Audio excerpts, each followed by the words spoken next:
Então, boa tarde, pessoal. Aqui eu fiz uma apresentação bem informal, mais para gerar um debate, né, sobre sistema de vigilância, certo? E a intenção é, no final, a gente dar uma conversada e traçar algumas críticas construtivas, né? Eu peguei, para comparativo, né, eu peguei um caso que eu já tinha estudado, que está muito bem organizado, que é o caso sul-coreano, e a gente entra na parte da vigilância no Brasil, certo?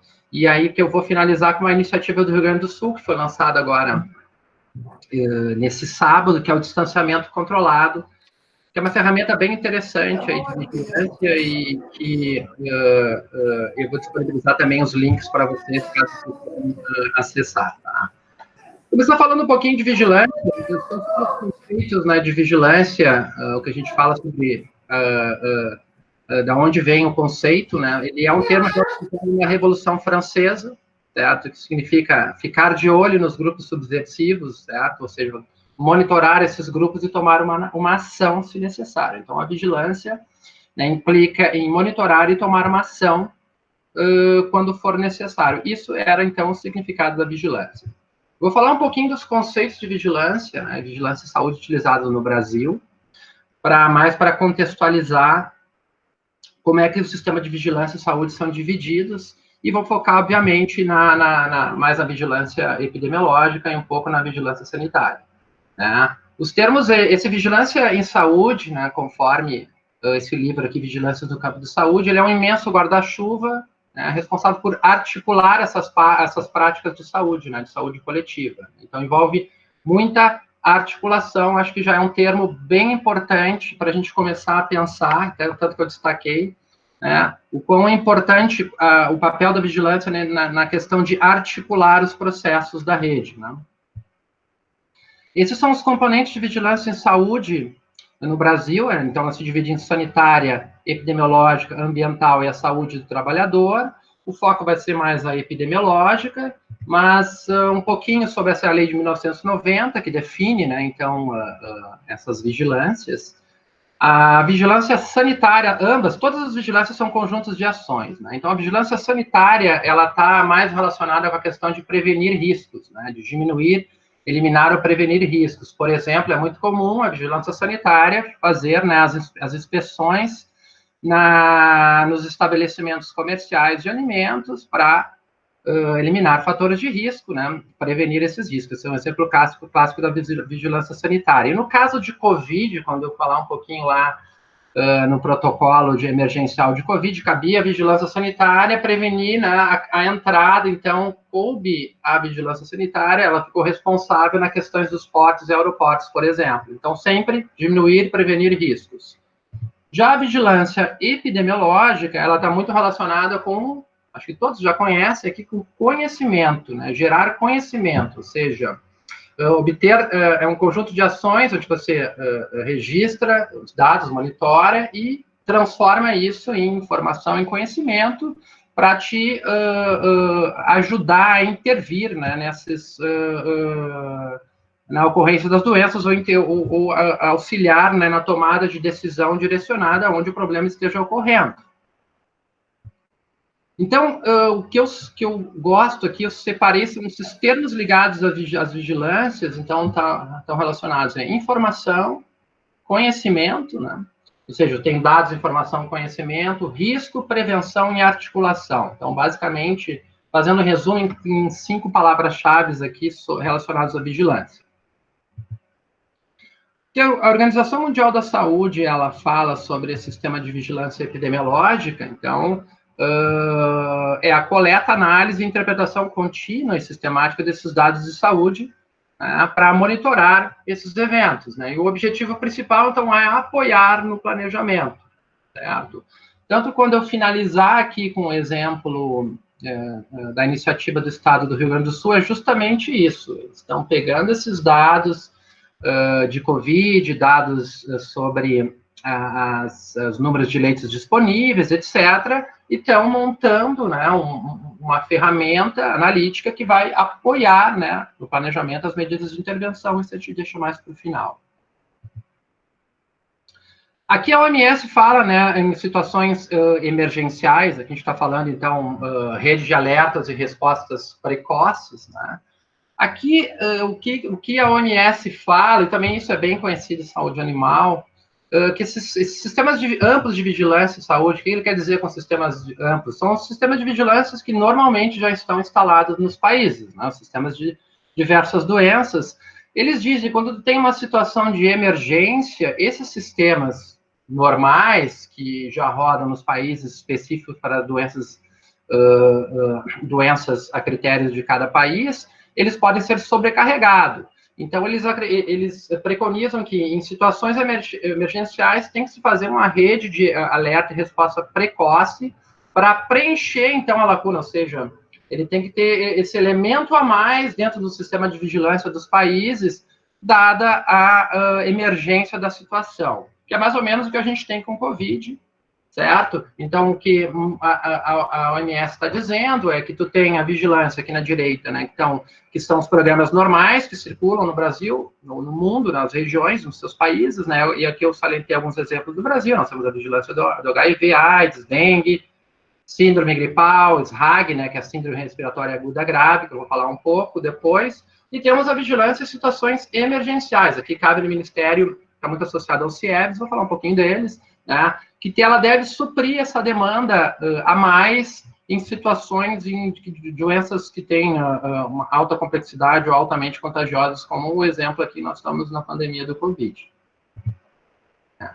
Aí eu peguei, para exemplificar o que está acontecendo, como eu falei anteriormente, eu peguei o caso sul-coreano, certo? Por que eu peguei esse caso? Porque ele foi um exemplo, né? Todo mundo fala, eu vou explicar um pouquinho melhor esse case aí da Coreia, porque a Coreia teste em massa, teste em massa, não foi só isso, né? O teste em massa foi uma consequência dos protocolos deles de ação, que a gente vai falar um pouquinho, certo? Todos esses trabalhos, eu cito os títulos, né? Mas eles estão disponíveis, né? Eu estou pegando a informação do Centro de Controle de Doenças coreanos, certo? Então, é um país que tem 51 milhões de habitantes, relativamente tem muitas pessoas vivendo lá, e um IDH muito alto.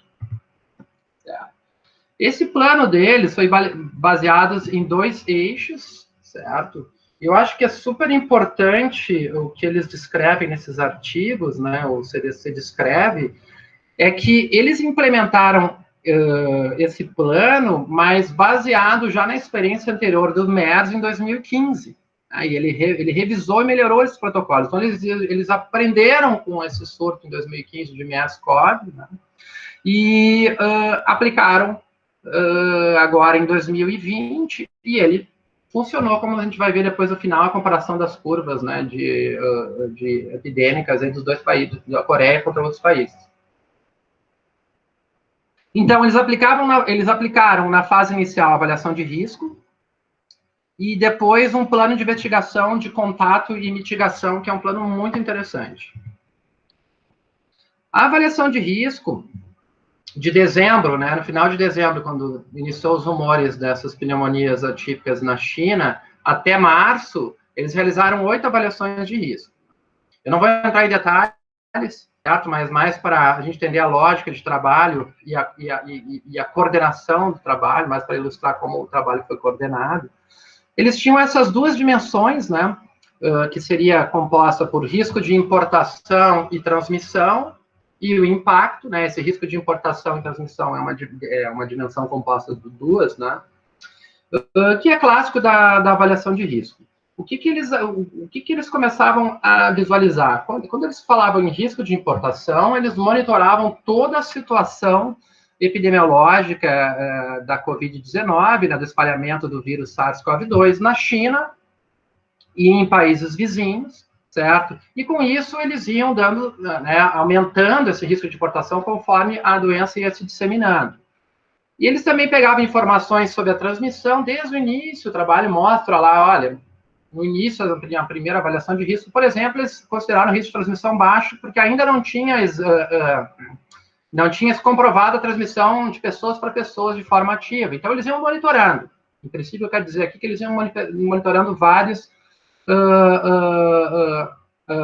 à medida que se conhecendo, né, como é que a doença ia se comportando, eles iam monitorando e alterando essa escala ao longo do tempo. Né?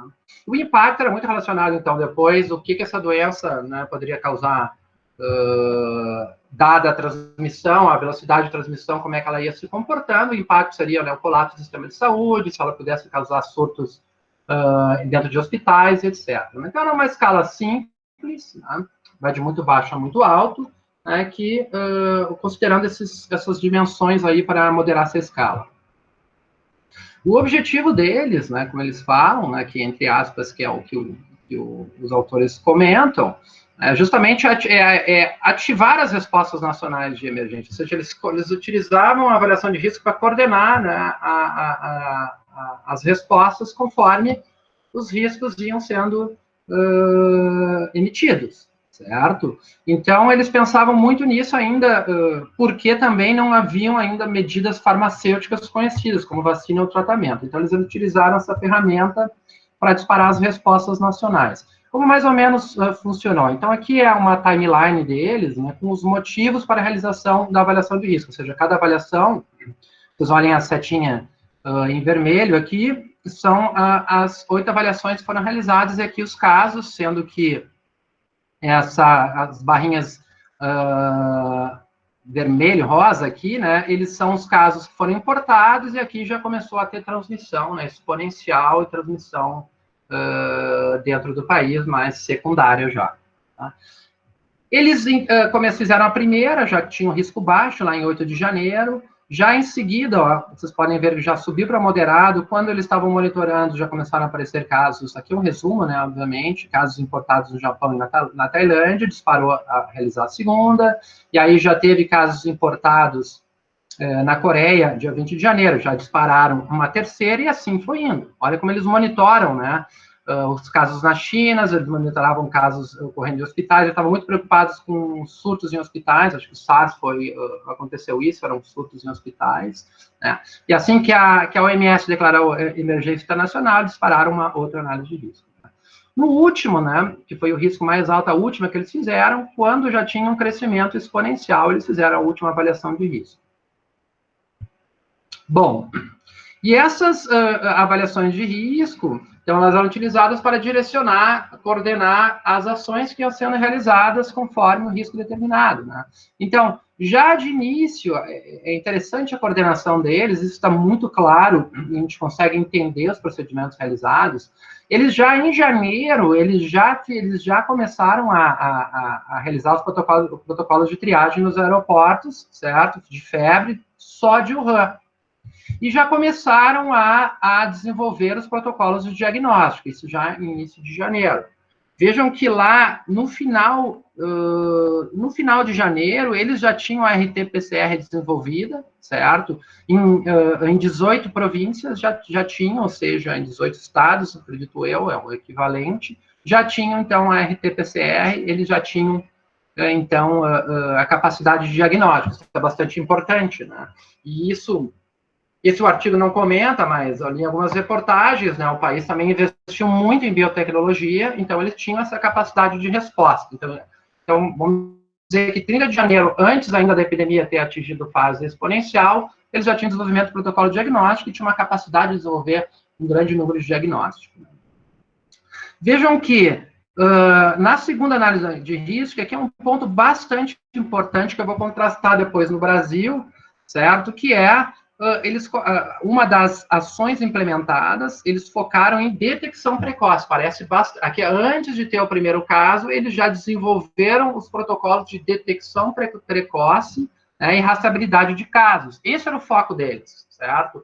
É muito comum isso a gente vê em saúde animal, detecção precoce. Então, eles já desenvolveram esses protocolos aqui, já na segunda avaliação de risco.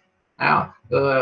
Já foi disparado desenvolver esse protocolo. E aí, vejam que 4, 5 dias depois já teve o primeiro caso importado, certo? E aí eles já, na quarta e quinta análise de risco, eles já tinham o protocolo de detecção precoce e de bloqueio de transmissão, que é a segunda parte que eu vou falar, que é o de rastreabilidade dos contatos dos casos importados. Todos os casos importados eles chamam de índices, né?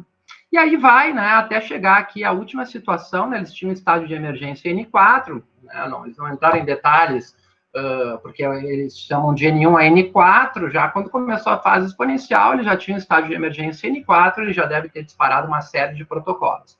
Engana-se quem diz que a Coreia não trabalhou com distanciamento social, eles trabalharam com distanciamento social, toda essa avaliação de risco também disparava, eu não vou entrar em detalhes, as ferramentas de comunicação conforme, ou seja, os recados da comunicação, eles iam vindo conforme o risco ia aumentando, e sim, eles também preconizaram distanciamento social como uma das formas de contenção. Né?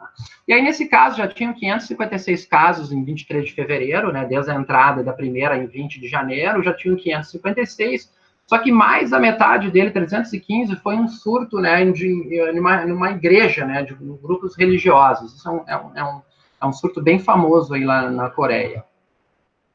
Bom, então, análise de risco, eles trabalhavam muito, eles conseguiam obter detalhes sobre casos importados, principalmente associados a viagens, porque era a preocupação deles, em um determinado momento, é a importação, detecção precoce desses casos. Eles sempre se preocupavam e monitoravam a ocorrência fora da Coreia, o artigo detalha tudo onde ia acontecendo na região, certo? Avaliavam os riscos de colapso do sistema de saúde, que também era uma dimensão do risco, e também opções de preparação e resposta, e sempre, como eu falei, uma coisa importante da avaliação de risco, aqui na análise de risco mais ampla, é a comunicação de riscos, que eles já direcionavam as comunicações, esse trabalho, eu não estou me detendo bastante na comunicação, mas eles também já iam traçando a estratégia de comunicação conforme a doença vinha se disseminando e os riscos aumentando. Né? Então, é interessante que isso denota bem a coordenação do processo deles. Né? Tanto que isso já está publicado e é super organizado, a gente consegue entender bem como foi feito, como que eles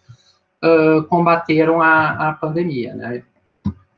Bom, o segundo eixo, né, do plano da Coreia é esse plano de investigação de contato e de mitigação, né, porque é uma coisa que eu até esqueci de falar na timeline, quando o risco ele subiu de moderado para alto, eles ampliaram os protocolos nos aeroportos, né, porque já era um protocolo focado na detecção precoce, como eles viram que já tinha a doença já tinha se espalhado fora de Wuhan, os protocolos dos aeroportos, na qual eles conseguiam ter acesso aos casos e monitorar casos que chegavam, ele ampliou, né? Ele ampliou depois, no final de janeiro, não era só dos voos de chegada de Wuhan, mas de toda a China. Então, eles aumentaram também esses protocolos dentro do aeroporto. E aí vem a segunda fase, que é relacionada a esse plano de investigação, a epidemiologia de campo, né? Focada em contatos, né, a avaliação de risco de contatos desses casos importados e a mitigação deles. Vamos ver como é que funcionou, também é bastante interessante. Né? E o que eles faziam? Esse plano de investigação, eles queriam determinar a rota do paciente, a gente vai ver as ferramentas que eles utilizaram. Eles avaliavam o risco de exposição desses contatos na rota do paciente, uma coisa impressionante, né? Eles, inclusive, utilizavam câmeras de vídeos e eles escrevem no vídeo direitinho, as câmeras de vídeo tem muitos na cidade, ou compra de cartão de crédito, etc. Eles queriam ver na câmera de vídeo se o cara, na rota do paciente esse que entrou em contato com outros, ele estava de máscara ou não, se estava tossindo ou não, enfim, tem uma série de um protocolo bem amplo, assim, bem detalhado para conseguir tentar avaliar o risco de exposição. Né? Aí ele classificava com esse risco de exposição os contatos, e a partir dessa classificação de contatos, se foi contato próximo ou não, casual, vou mostrar para vocês, ele gerenciava, né, encaminhava as pessoas para isolamento ou para quarentena. Basicamente, esse é um fluxograma de investigação, né? Então a pessoa, né, o caso índice, o caso importado, eles faziam entrevista com o paciente, com a família, né, e também eles buscavam informações dos prontuários médicos dessa pessoa, certo? E aí, para fazer aquela avaliação de risco e classificar os contatos, aí eles utilizavam aquelas ferramentas, né? Eles tentavam primeiro pegar todos os registros médicos, eles usavam a localização, né, do paciente, a rota dele pelo GPS, e eles escrevem detalhes que eu não vou mencionar aqui, mas rapidamente, às vezes o celular, as dificuldades de cada ferramenta, às vezes o celular não estava no nome da pessoa, enfim, aí eles tinham que rastrear isso, a mesma coisa acontecia cartões de crédito, eles estavam monitorando as transações de cartão de crédito, às vezes o cartão de crédito não estava no nome da pessoa, então tinha essas dificuldades, e as câmeras de vídeo, né? Essas eram as informações que eles utilizavam. Um ponto importante, e que o Ocidente criticou, mas que eles também explicam, é a questão da privacidade, e isso eles já tinham, né? Eu acho que lá tem mais confiança de governo, mas eles já tinham essas informações, eles já tinham esse aparato legal que possibilitasse eles acessarem essas informações, né? São informações que vão ser disponibilizadas de tuas compras, de tudo onde tu for, né? Então, um pouco de invasão, mas eles já tinham esse aparato legal.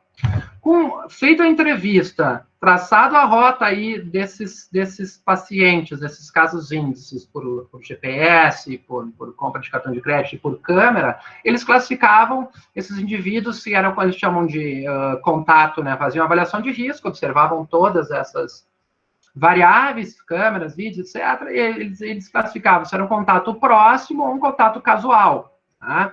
Aí o contato próximo, ele vai disparar, ou ele vai ser monitorado, né, a pessoa, o contato desse caso índice vai ser monitorado, a monitoria aqui significa quarentena, né, até 14 dias, ou ele vai ser isolado, né, vai ter uma restrição completa caso ele tenha resultado positivo. Então, esse foi, né, digamos, o grande diferencial deles, né? Esse planejamento de epidemiologia de campo e utilização dessas ferramentas para avaliar e classificar os contatos e aí determinar o que esses contatos vão fazer. E isso, obviamente, é disparando testes, né, nos clusters.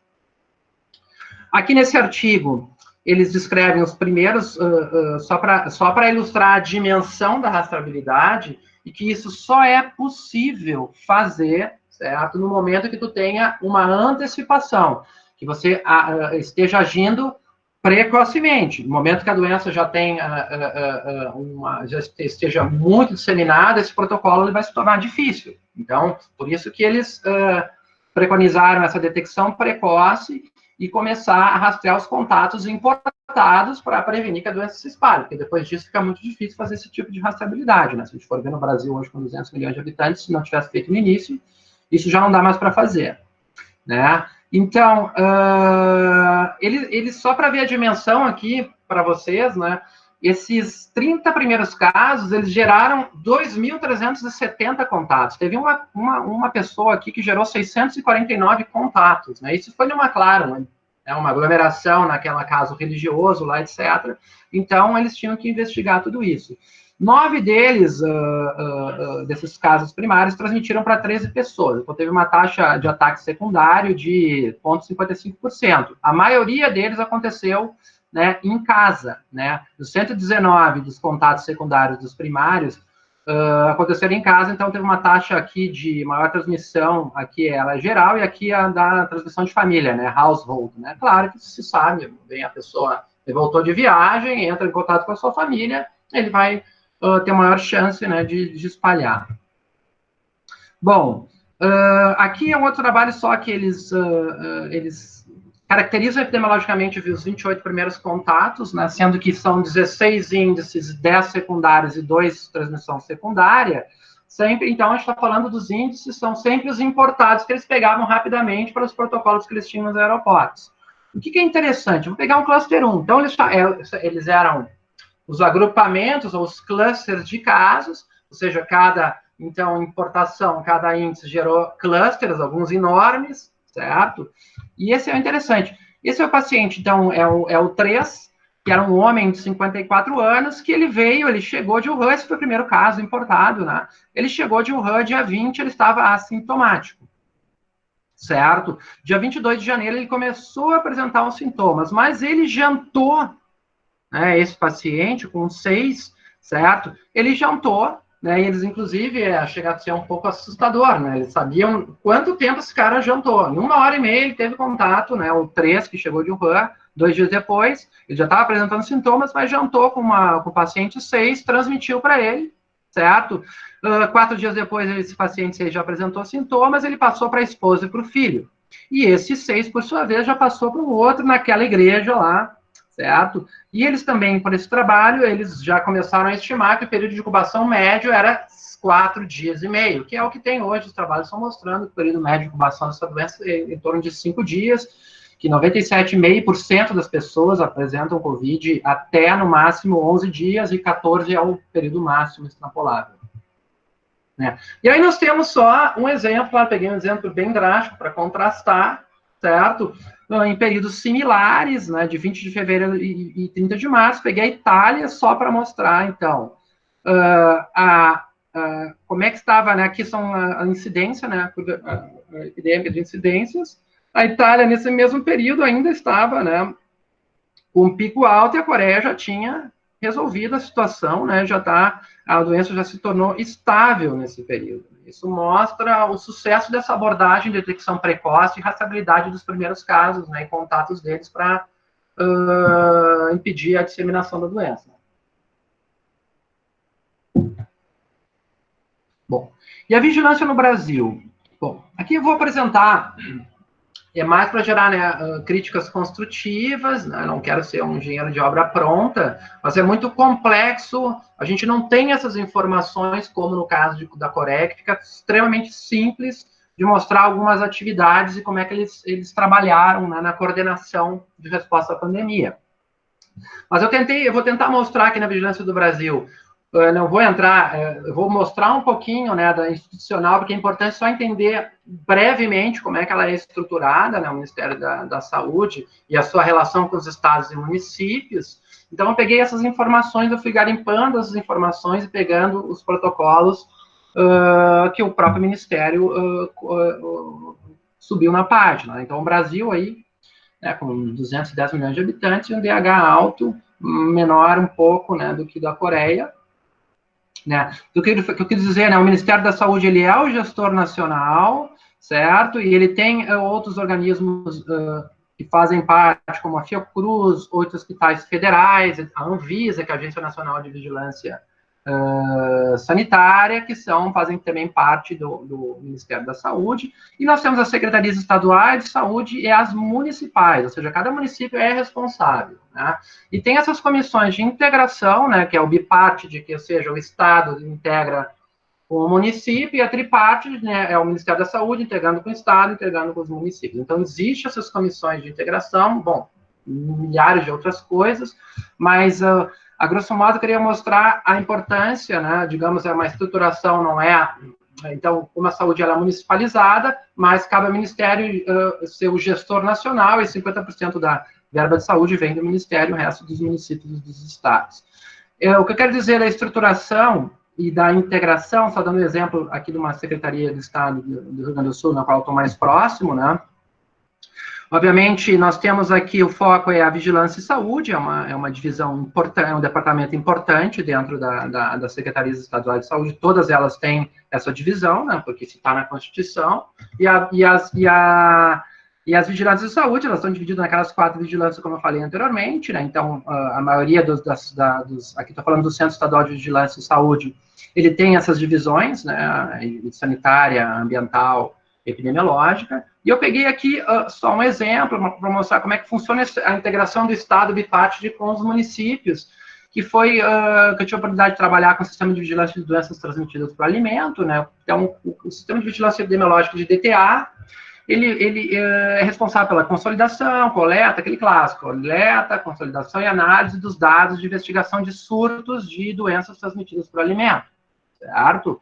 E divulgar as informações. O que eu quero dizer aqui, por exemplo, cabia aos SEVs, isso era quando eu estava em contato com a Denise Figueiredo, que é uma médica veterinária, que era coordenadora do sistema de vigilância das DTAs, ela tinha, né, que as secretarias são divididas em coordenadorias regionais, que engloba vários municípios, e ela tinha que fazer, como parte do sistema de vigilância, anuais, treinamentos para investigação de surto, correta coleta dos dados dos surtos de doenças transmitidas por alimento, uma correta investigação epidemiológica e entrada dos dados no SINAM, e então ela tinha que fazer centralização dessas informações. Então, ela tinha que fazer essa integração, cabe ao Estado, então, ele gerenciar, coordenar, integrar os municípios nessa parte de gestão aí das vigilâncias. Né? O Ministério da Saúde, aqui entrando, né, ele tem na Secretaria de Vigilância em Saúde, ele tem, né, uma gestão de emergência em saúde pública, que eu tentei pegar aqui, que nós estamos justamente numa situação de emergência em saúde pública, que é um departamento específico, e aqui nós temos esse Centro de Informações Estratégicas de Vigilância de Saúde. Cabe a esse centro organizar e monitorar essas respostas, né, essas emergências, né? Ele realiza comunicação, né, com os estados e municípios, ou seja, nós temos CIEVs representados em todos os estados. Por exemplo, a Secretaria do Estado do Rio Grande do Sul tem o CIEV, tem uma médica e uma veterinária que trabalham no CIEVs, agora elas estão completamente involucradas aí na pandemia, certo? E as capitais também têm os seus CIEVs, eles coordenam, então, digamos, a parte de resposta e de protocolos emergenciais, né? Eles respondem ao Ministério, mas eles têm autonomia para fazer os seus planos, claro, seguindo as diretrizes do Ministério da Saúde, certo? E os CIEVs aqui a gente entra, né? Que a gente falou ali da Coreia, a questão, né? O que a gente fala em plano emergencial? Detecção precoce, porque os CIEVs, quando tu tem uma emergência, tu vai monitorar, avaliar, exatamente como a Coreia preconizou. Você tem que avaliar como é que a doença está se espalhando, se ela vem chegando no território, e tem que se preparar justamente também, né, pensando na detecção precoce. E aí vem o ponto para a gente discutir, sobre quão precoce nós detectamos ou não. Né? Na Covid-19 do Brasil, já em 6 de fevereiro, foi lançada essa lei, certo? Que tinha, de maneira geral, falava sobre as medidas de enfrentamento. Ali já tem os conceitos de quarentena, os conceitos de isolamento, as questões de flexibilização das licitações, enfim, tem várias coisas que são lançadas como medidas emergenciais para facilitar também, inclusive, os processos burocráticos, né? Em fevereiro, não tem a data, né? Foi lançado o plano de contingência nacional, não sei em que período de fevereiro, mas tem o plano. Tá? Em 26 de fevereiro, foi o primeiro caso em São Paulo, um homem de 61 anos, né, com histórico de viagem para a Itália, foi detectado em 26 de fevereiro. Né? Em 20 de março, já foi detectada, então, a transmissão comunitária, quando a doença já está se transmitindo e você não sabe, você não consegue mais rastrear. Isso logo depois, né, se a gente for ver.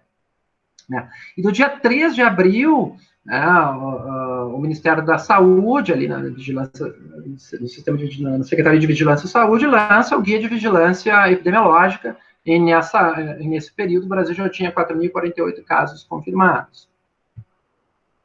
Basicamente, o plano de contingência nacional, certo?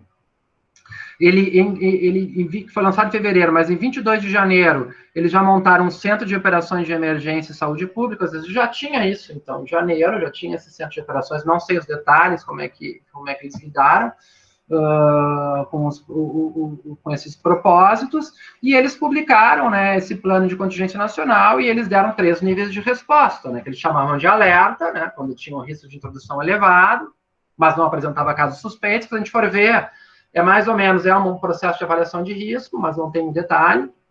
Tá? E eles tinham o nível 2, que era o perigo iminente, quando tu já tinha a confirmação de um caso suspeito, que foi 26 de fevereiro, né? Então, no Brasil, o primeiro caso, então já tinha o alerta 2, e a confirmação de transmissão local do primeiro caso de coronavírus. Isso já aconteceu já em 20 de março. Então, nós tínhamos esses 3, o plano de contingência em esses 3 níveis, e também ele vai disparando ações, né, conforme esses níveis. Essa foi a coordenação central do Ministério, né? O alerta, e aqui vem um primeiro ponto bastante importante para a gente discutir. O alerta é a fase 1, né, antes de ter caso ainda suspeito, dizia monitorar o comportamento dos casos, né, de síndrome gripal SRAG, né, síndrome respiratória grave aguda, no sistema de informação da rede, né, para permitir a avaliação de risco e apoiar a tomada de decisão. Permitir a avaliação de risco talvez seja, ele se refere aos níveis de alerta, ficou solto, né? Só que daí vem a questão, né? A primeira questão a colocar sobre esse monitoramento do SRAG, síndrome respiratória, é essa, né? Do Infogripe. Se ele estava no caminho certo, né? E isso não é, agora, algumas críticas sendo traçadas aqui, isso não é específica do Brasil, porque essa do Ocidente, de uma forma geral, ela não se preparou, como a Coreia, né?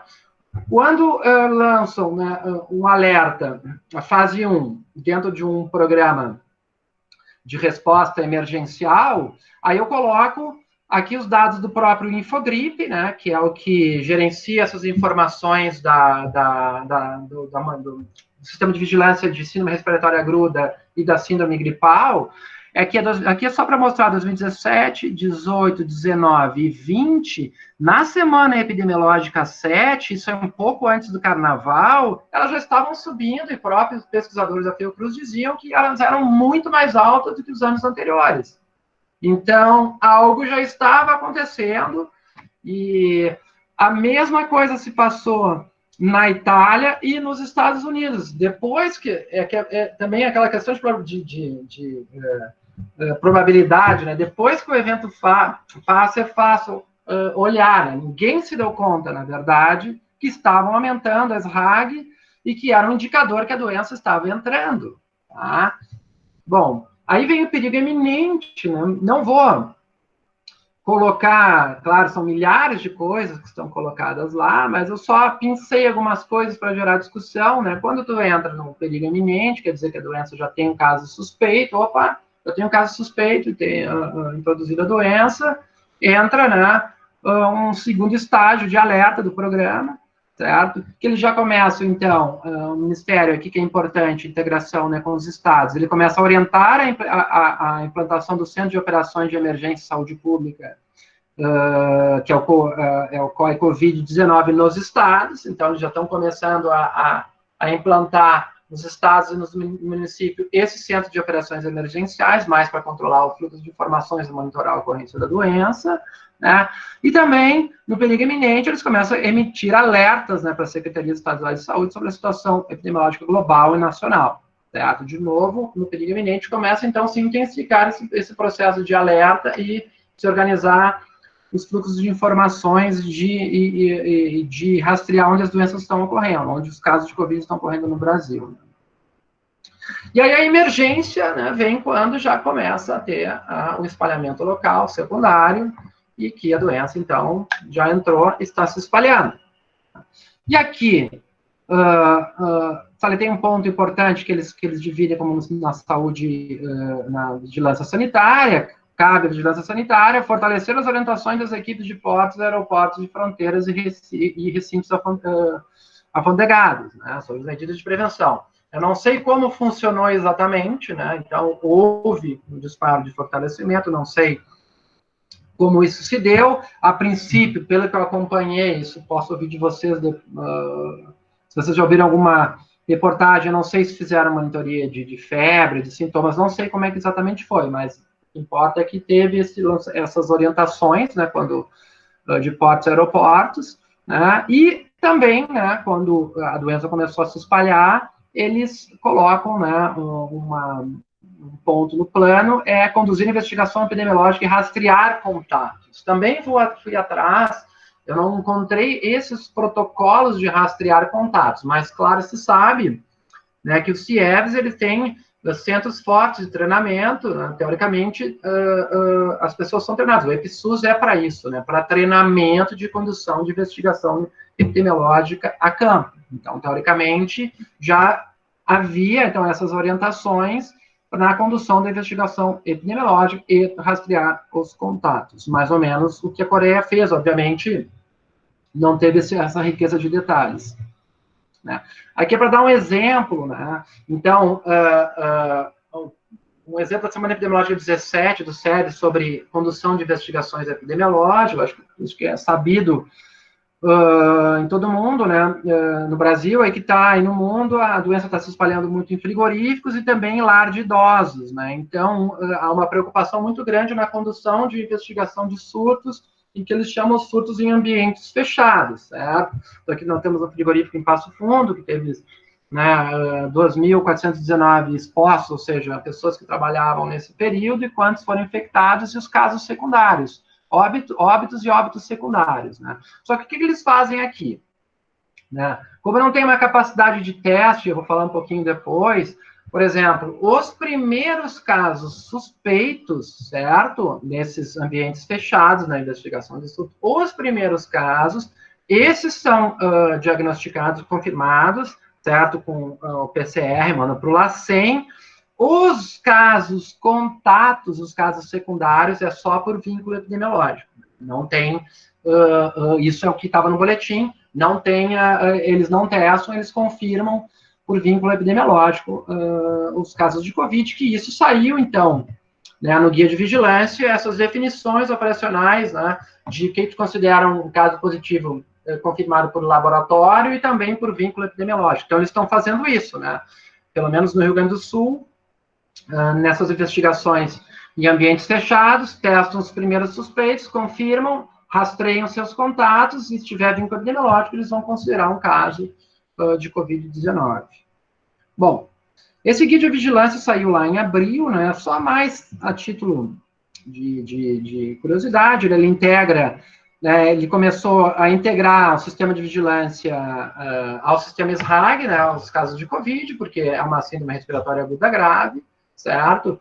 Nós temos que o sistema de vigilância da influenza, ela envolve, né, SRAG e vigilância sentinela, né, da síndrome gripal, que é essa vigilância sentinela para coletar amostras periódicas para saber o tipo de vírus que está circulando de influenza. Então, eles aproveitaram, né, esse sistema de vigilância funcionando e incluíram, então, a Covid nesse sistema, né?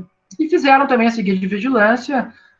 Eles começaram também, tem umas definições operacionais, que eu falei, algumas definições de casos e os protocolos de coleta de diagnóstico, também link aos protocolos de segurança, biossegurança, né, cabe à Anvisa, né, então ela vem e descreve todos os protocolos de biossegurança, a coleta de material, nos hospitais, nos leitos, etc. Né, então é enorme, e ele define alguns protocolos, é só para mostrar, né, então, que hoje a suspeita de síndrome gripal ou síndrome respiratória aguda grave é considerada uma suspeita, né, de Covid, ele é confirmado, né, se deu RT-PCR positivo, ele é confirmado, se deu negativo, né, eles são testados para outras doenças respiratórias para confirmar. E aí, a questão é, eles também têm o critério clínico epidemiológico, eu mencionei lá na investigação, certo?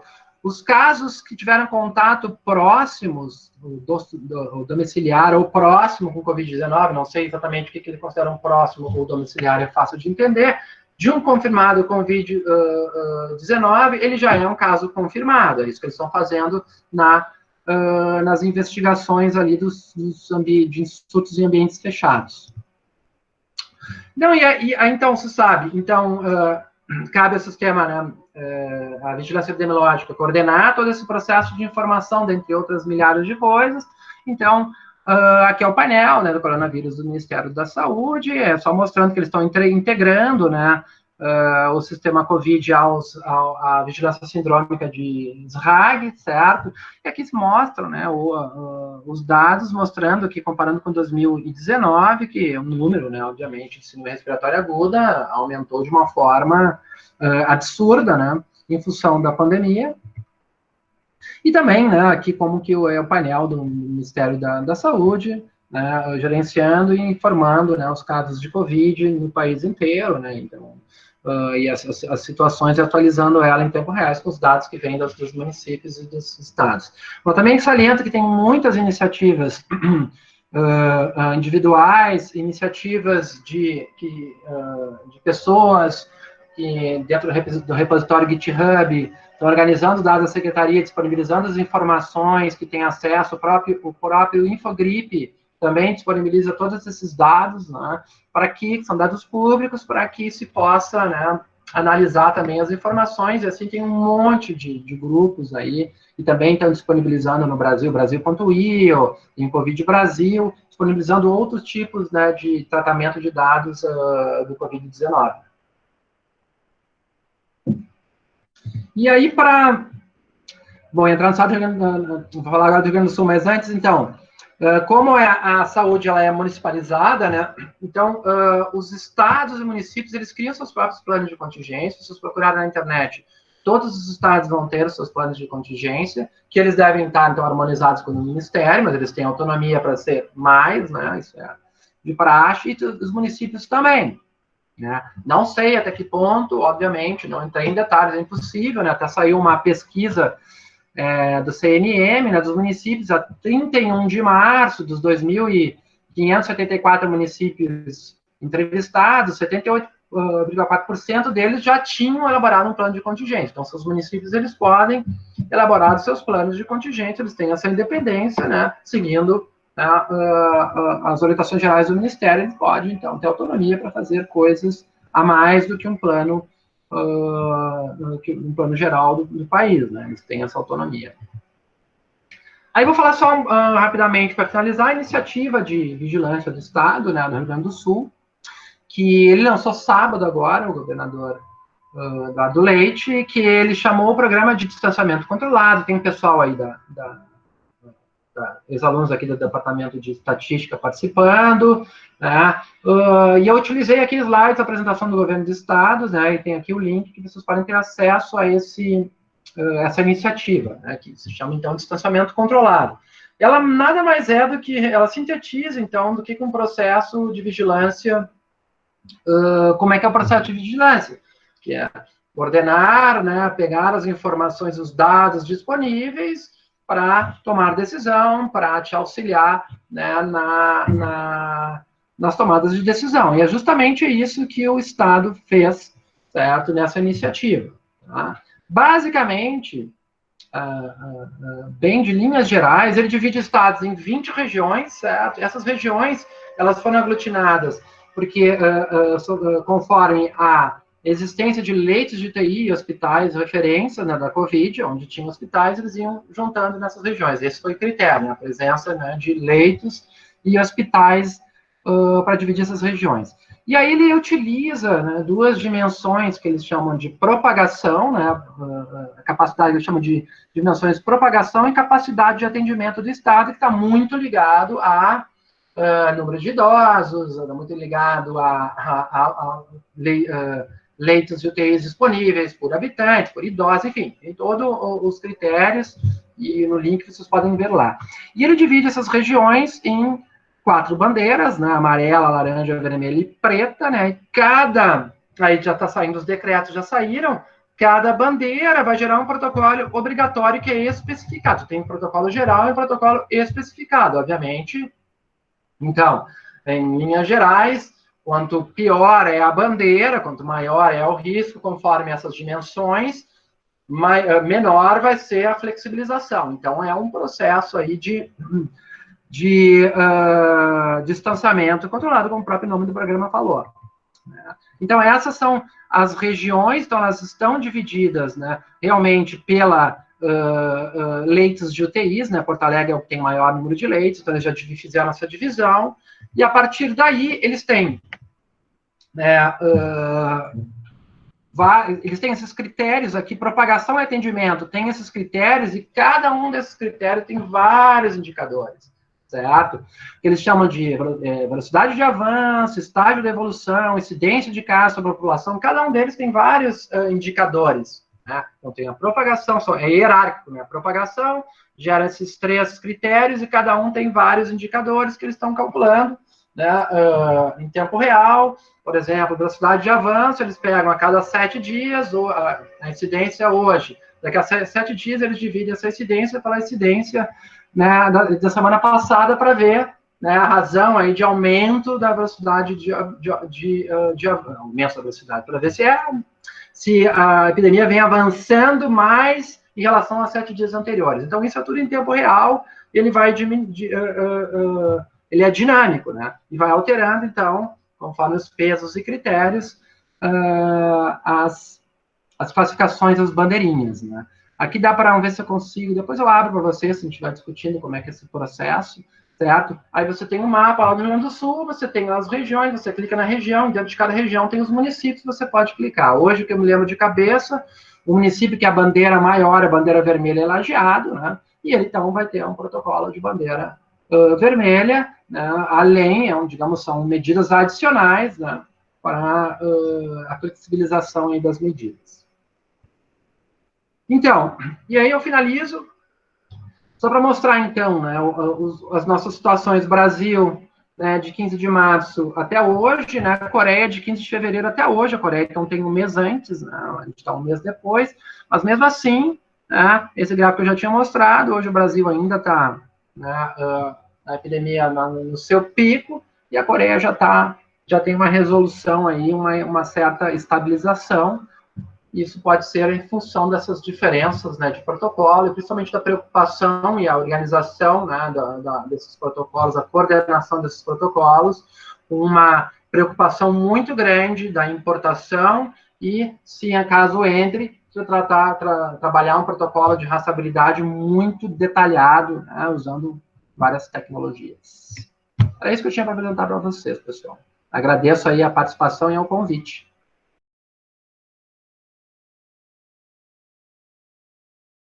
Tu viu que a Coreia, ela se preocupou muito, justamente a preocupação é a epidemia se espalhar de uma forma muito violenta, na qual eles perdessem essa capacidade de rastrear os contatos, né?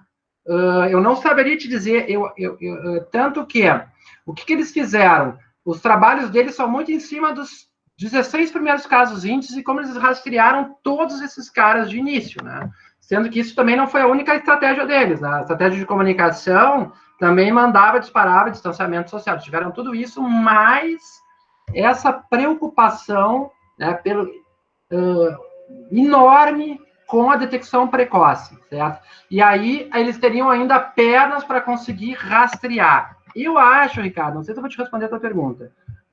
Quando a epidemia atinge, né, já detectou ela atrasado, certo? Que eu acho que é o nosso caso, é o caso da Itália, é o caso dos Estados Unidos, é o caso da maioria, né? Detectou atrasado, né? Tu não tem mais essa capacidade de rastrear esses contatos, porque muitas vezes o cara nem sabe de onde pegou, né? Então tu já perdeu essa capacidade. Porém, eu acho que ela ainda pode ser utilizada ou os municípios criarem esses protocolos quando ainda ele não tem casos, talvez, porque eu vejo que essa rastreabilidade absurda que eles fizeram foi muito no início, depois tu não consegue mais. Tanto que eles também tiveram casos ali, poucos, mas tiveram casos que eles chamam que eles não sabiam mais da onde veio, né? Então, mas eu acredito também que eles foram trabalhando dessa forma e orientando, testando muita gente, e aí outro grande diferencial, é uma orientação clara e específica de quarentena e isolamento, né? Então, como eles iam disparando esses protocolos, né, de contatos, eles dava positivo, isolava o cara e acompanhavam, né, os profissionais da saúde acompanhavam, eles têm um acompanhamento, e a quarentena controlada das pessoas que entraram em contato conforme aquela avaliação de risco. Eu não sei, agora, da maneira com que isso funcionou de forma tão exitosa, se eles também não estavam controlando os celulares da pessoa. Se eu entrei em contato e com um Covid positivo, eu tenho que ficar em quarentena, se os caras estavam monitorando meu celular para saber se eu estava saindo ou não. Isso eu não saberia te dizer. Mas a percepção que eu tenho, Ricardo, é essa. Ela funciona no início, depois, quando começa a ter transmissão comunitária, tu não tem mais essa capacidade nem pernas, né, de fazer. E que eu tenho acompanhado nos sistemas estaduais aqui, eles têm feito no estado do Rio Grande do Sul essas investigações de campo, de contatos, né, nesses surtos em ambientes fechados. Isso sim eles têm feito, mas para por aí, né?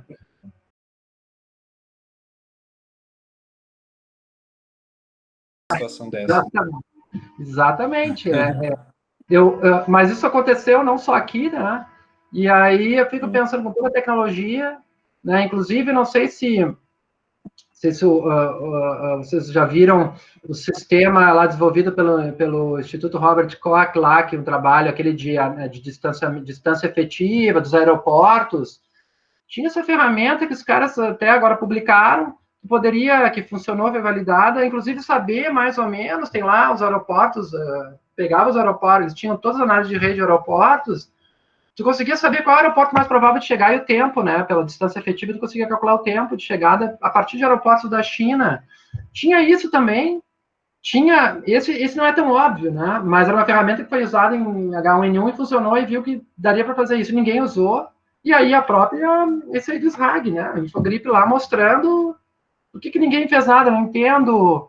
Acho que é o livro Andar do Bêbado, acho que fala, né, sobre muitas vezes a gente não se dá conta da obviedade dos eventos raros acontecerem, que só depois que tu analisa os fatos, puta, a evidência estava na minha cara, né? É interessante mesmo, né? Tava lá subindo. Infogripe, o negócio já, né? A Fiocruz analisa esses casos de SRAG e gripe há anos, né? Então, tem milhões de trabalhos, série histórica, etc. E aí é questionável mesmo, né? Lá em CT, e aí teve carnaval depois, né, Ricardo?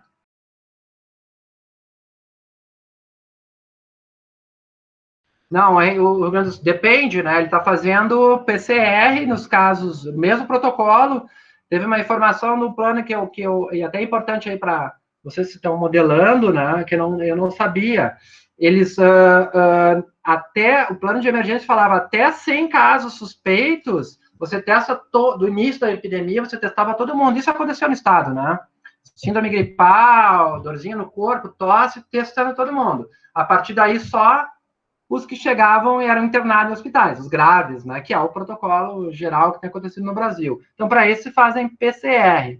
Agora sim, estão já fazendo os testes rápidos e já estão ajustando o sistema para a notificação a partir de teste rápido, né? Estão fazendo o sistema. Mas eu não sei como que ele vai funcionar, para que tipo de informação eles vão utilizar, né?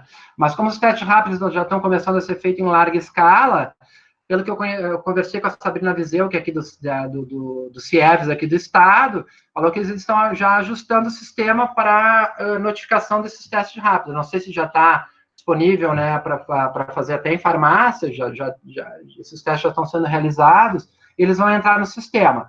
Mas eu acho que é complementar, porque o protocolo de diagnóstico e confirmação de Covid é por PCR de pessoas internadas. Eu não sei como é que eles vão usar isso, se eles vão, entendeu o que eu quero dizer? Eu não sabia te dizer.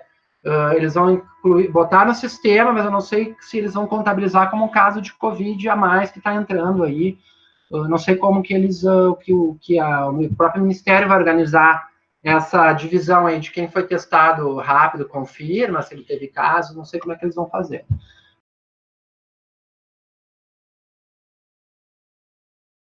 Aí eu não sei se tem alguém que pode ajudar essa questão, né? Porque assim, ó, tá no protocolo, nas diretrizes lá da guia, a questão dos testes rápidos. Ele só pode fazer, bom, tem lá no guia de vigilância, tu tem lá todas as janelas imunológicas, né? Vou botar aqui em média 7 a 10 dias depois, que a pessoa teve caso, né? Teve um caso, uma síndrome aguda grave, tu tem o síndrome gripal, certo? Aí tu pode testar. E eu acredito, agora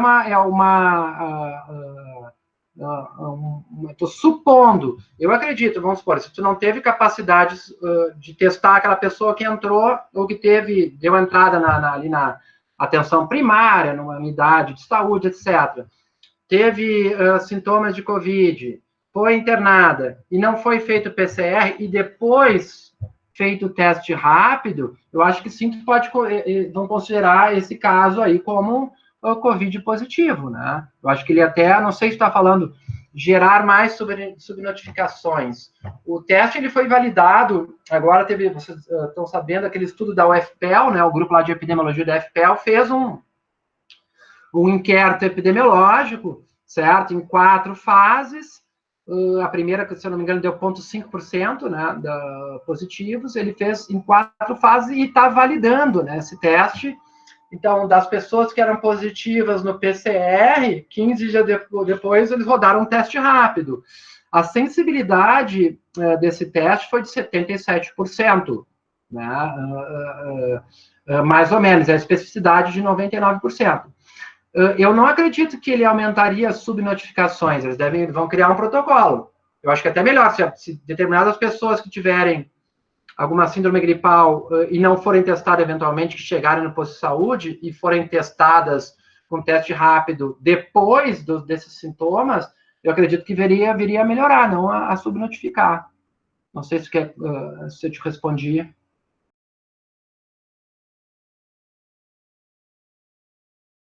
Eu acho que o PCR realizado lá, eles são muito bons, né? Os Lanagros têm, acho que até o João que está fazendo aqui no estado, né? Eles têm protocolos muito bons, né? De rodar os PCRs, os kits. Acho que sim, acho que é a mesma efetividade de um LACEN, eu não vejo diferença, não sei se esse foi o ponto da pergunta. Oi, Corbellini, não sei se tu me ouve. Tô ouvindo. Tudo bem? Ótima palestra, muito obrigada pela oportunidade. Na verdade, eu queria a tua opinião a respeito de, porque agora nós estamos com na iminência de fazer aquisição de kits e insumos para atender especificamente os auditores fiscais que trabalham em plantas, mas também o setor produtivo está se envolvendo para reverter essas liminares de suspensão dos abates, na busca de testagem dos colaboradores. Aí a questão que eu te pergunto eu estou vendo uma tendência, né, de se dirigirem aos testes por PCR. E aí é que eu fico em dúvida, será que isto é efetivo? Porque se eu fizer o PCR, eu faço hoje, mas e aí, com qual frequência para repetir? Não, mas o PCR até no máximo 14 dias depois. Não, o PCR tem que ser na fase que ele está infectado ali, que é a fase que ele está com sintomatologia, né? Exatamente. Depois, por isso que vai chegar um período que ele não elimina mais, aí tem que mudar para o rápido. Então, é essa a questão que eu gostaria que tu falasse, se pudesse um pouco mais, porque a gente está vendo, nós estamos discordando do que estas autoridades estão concentrando esforços no desenvolvimento de PCR. E PCR, para ver se os servidores ou os colaboradores poderão retornar às atividades, eu não vejo como o teste de eleição. Entendi. Não, porque daí aí tem que pegar alguém também super específico aí na parte de teste, imunologia. Mas o PCR, para que eu não sei se alguém já leu algum trabalho, o Ricardo que está lendo bastante aí você, sobre o quanto ele vai ser efetivo para detectar alguém subclínico que não está apresentando sintoma, está eliminando os vírus, né? Isso teria que ser. Eu acho que esse primeiro ponto é que deveria ter sido esclarecido, né? Segundo, se a pessoa não tem, então, se ela teve sintomas, não adiantaria mais, né? Teria que ser o teste rápido. Certo? Exato. Aí criar esse protocolo. Mas e por que eles querem? Eles querem testar as pessoas, dar negativo e ela vai trabalhar? Pois é, eu acredito que estejam nesta tendência em função da nossa força de trabalho nos Lanagros. Os laboratórios federais de defesa agropecuária desenvolveram, né, competência na área de PCRs. A gente está entendendo que seja por isso, mas pensamos exatamente como tu disseste agora. Não adianta, eu não sei até onde o assintomático poderia positivar, e eu entendo que a gente deveria saber qual é a condição de imunidade desses colaboradores para que possam retornar. Mas, enfim, se vocês puderem disponibilizar a bibliografia... O Ricardo colocou, Thaís, ali, ó, um paper que pode ajudar a entender quando usar cada teste lá. Ó.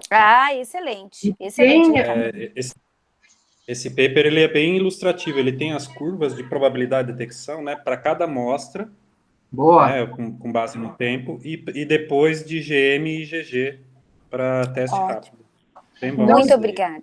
Mas eu vou procurar, tem outro paper que pode ajudar aqui, mas não sintomáticos, a carga viral deles, né, para infecção, né, de secundários é alta, igualmente. Então, é alta? É possível que a performance a performance dos testes seja a mesma, praticamente a mesma, PCR para sintomático. Talvez seja isso, então. Vou procurar essa referência aqui, eu já passo para você. Esse artigo muito obrigada. O próprio manual ali da vigilância, Thaís, do Ministério da Saúde, certo? Esse de abril, Ele também tem esse, mais ou menos, o protocolo de interpretação dos resultados PCR, teste rápido A, B, C, eles botam ali e podem ajudar também para vocês.